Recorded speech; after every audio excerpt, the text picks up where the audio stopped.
Hello, welcome to Pareidolia's second quarter review avant-garde presentation, along with a first half kind of review alongside that, just comparatively speaking.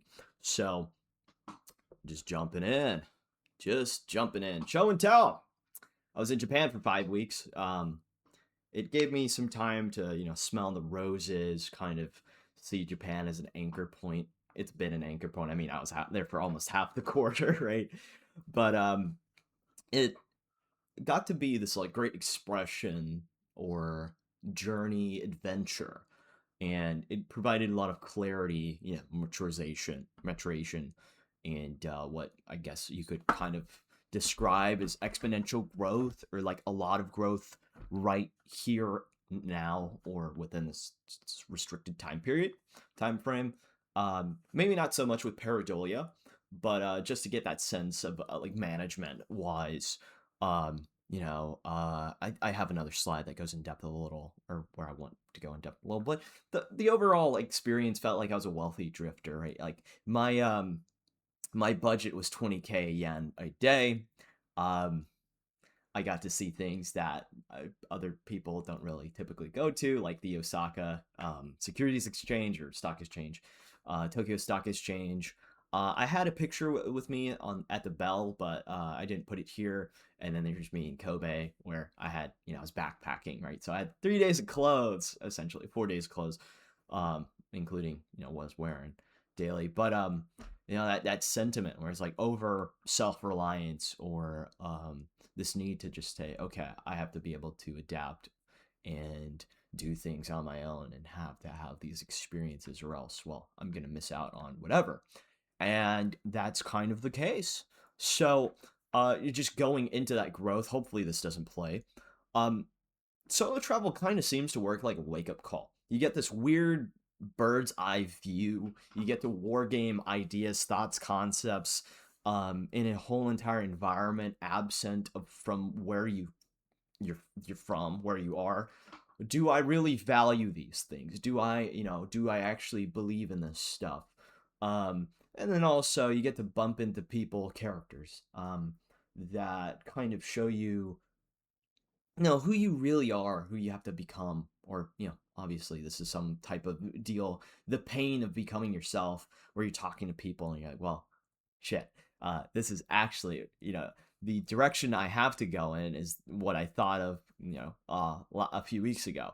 Well, I should probably put this in action. And I think it does kill some of that planning, but it creates more action. I'm not totally certain. This is all kind of semantic, but it does change and give you more perspective. Now, with that, let me play the clip. Oh, Jesus. I wish you could see this. Lights coming up.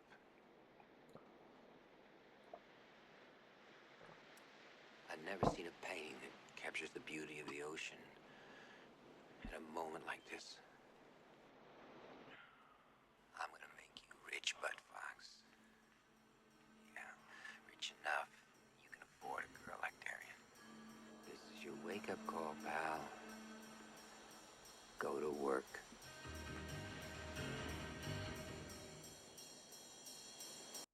That's about all I wanted to capture. Obviously, in the context of the scene, um, where Bud Fox is getting this wake up call, obviously. But something like this external motivator, or you have to see things or be forced in this environment out of your own volition, in order to take that next step, right? But it also gets to give you that, I think I explained it. There's a removal of environment and change in environment or scenery to actually understand or justify future direction or actions.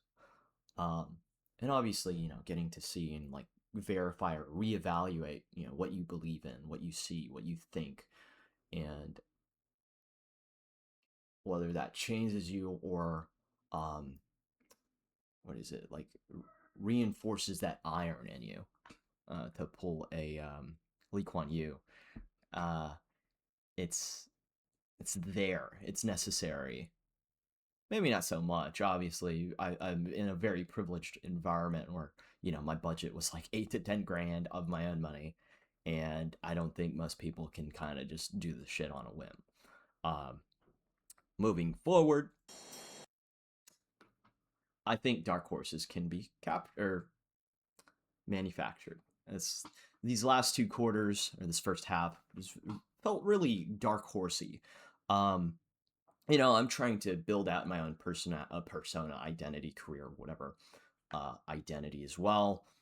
Right, this suave, rough around the edges, diamond in the rough. I think this has always been kind of who I am. I've always been a little, I don't want to say outsider. I know there's some type of weird viewpoint where it's like, I'm part of this in group, but I feel like an outsider. I don't feel accepted. I'm gonna go off and do my own thing, and that's kind of captured within Pareidolia, right, career wise.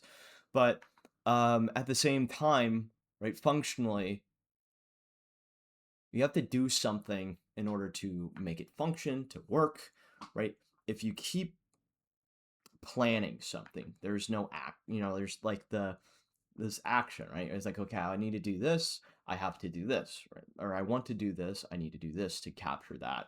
And this reinforcement, and I even got this note down, right? This shed the skin, right? Personality and idea, bring it back naturally or like in some organic fashion.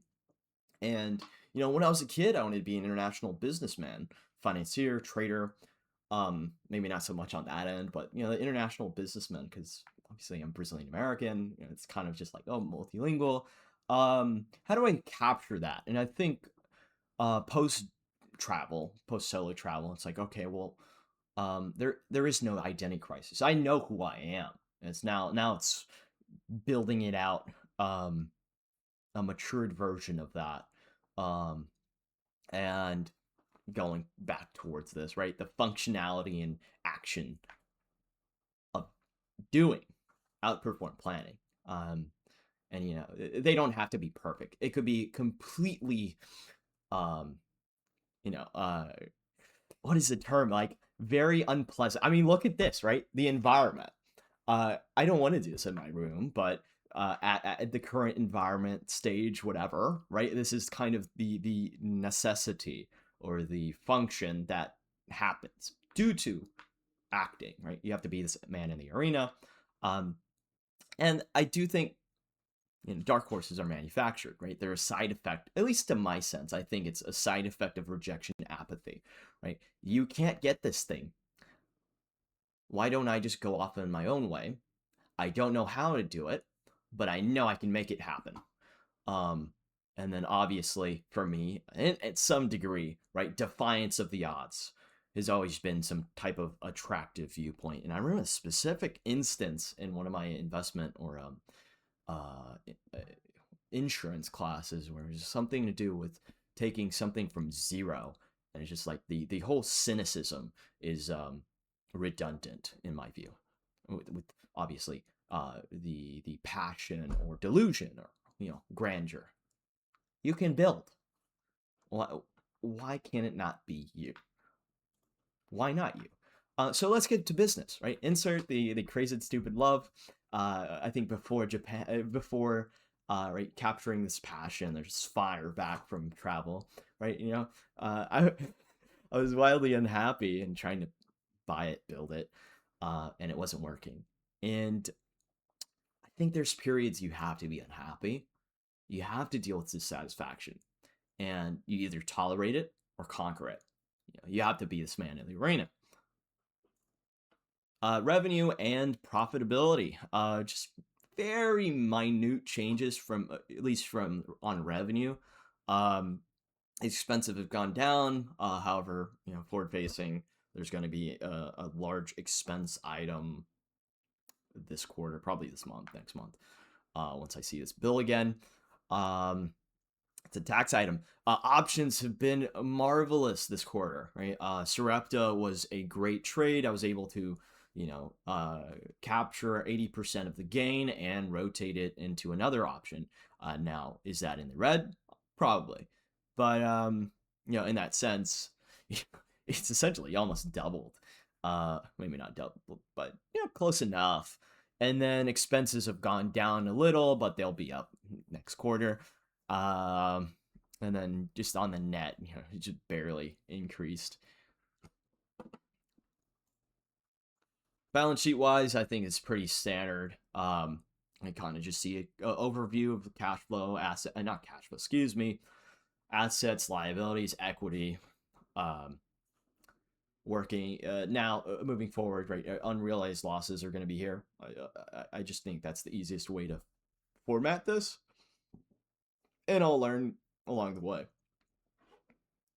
And then obviously my equity, my business partner's equity, seem to be a maturization or adaptation from prior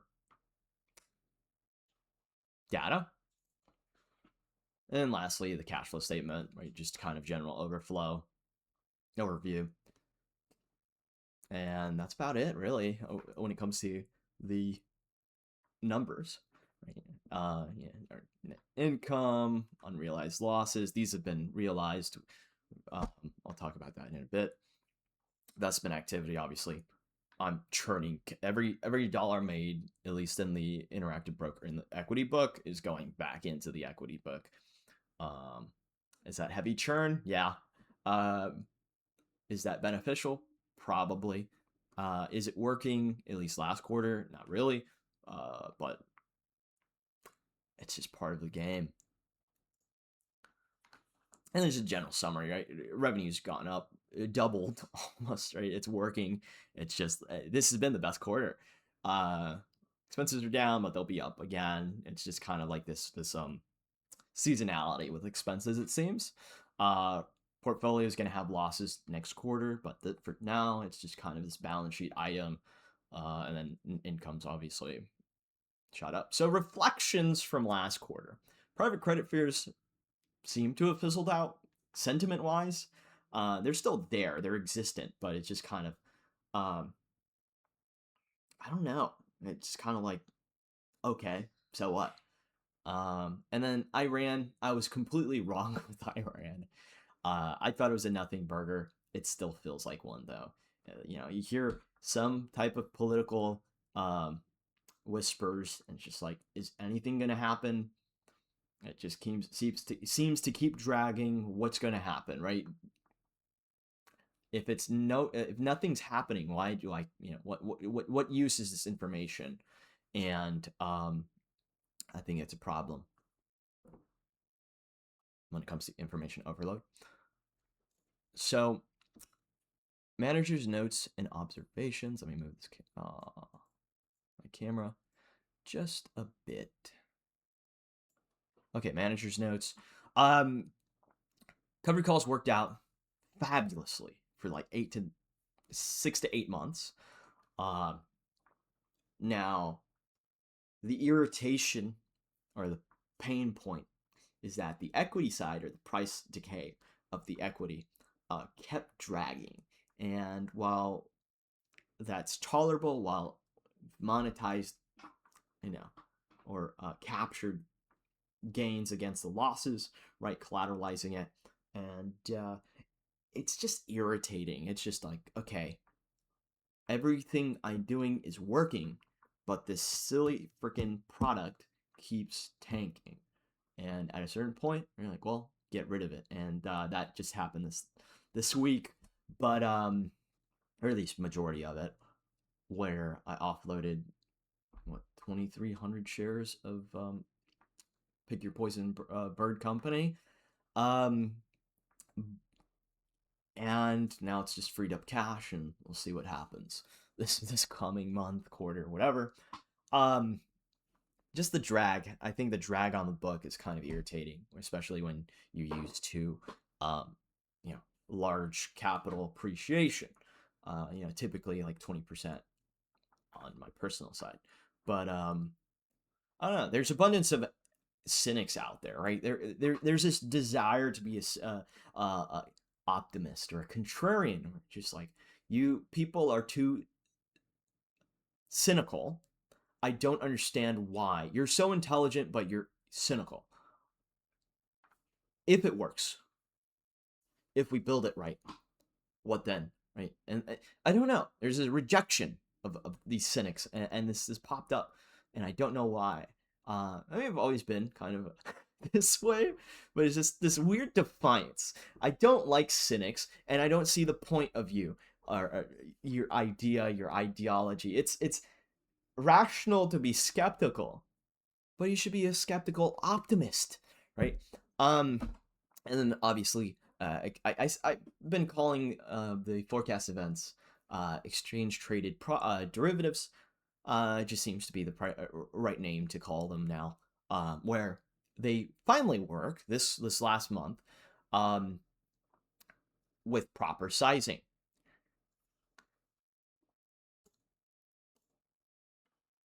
Now, the last slide. Thoughts, planning, and execution. Now, going through, right, I'm rebuilding a portfolio. I've gutted that stupid bird company. It's freed up, I believe, 19 grand. I've deployed some of that for ETDs today, or last night for today, as it's a holiday, sadly. But this rebuild, this it's a reconfiguration. It's got to be lean. It's got to work. It's got to function. And I think I want to recapture that energy. Now, systematizing ETDs. I mean, I got this already here, right? So it's just pick a product, set up a strangle, monitor or exit, right? Capture the gain or loss, or there is a gain or loss realized, as you know, there's no longer a market for it, or the contract's expired or fulfilled, and wait on the settlement. There'll be future research. I mean, it's literally just pick another product and then rotate, repeat. I think you need to accept failure, burn, attrition. It's part of the journey. Now, I think in my last video, I said that there's this weird viewpoint or drive, desire that pops up where it's just like, maybe I should run my 20s like a startup. Now, I don't think that's appropriate personally, but when it comes to the company, I need to capture that again. It's not, I don't find drag acceptable. Drag is fine, but it has to be configured where, I don't know, it's less than sub 20% of the company book dragging, right? And maybe there has to be a tighter leash on losses where, let's say, I think with the owl, it was like a 30% loss or something. Maybe it's 10, 20%, but still, this active management of losses is all that matters, I think, to preface that key point. And since I'm running out of time, win rates are vanity, stay alive. I do want to do interviews and build out my network. I'll try to do this as a vehicle, have Pareidolia be a vehicle for that. But other than that, I want to leave you with this this video from industry. I'm a man and I'm relentless. Say it with me. I'm a man, and I'm relentless.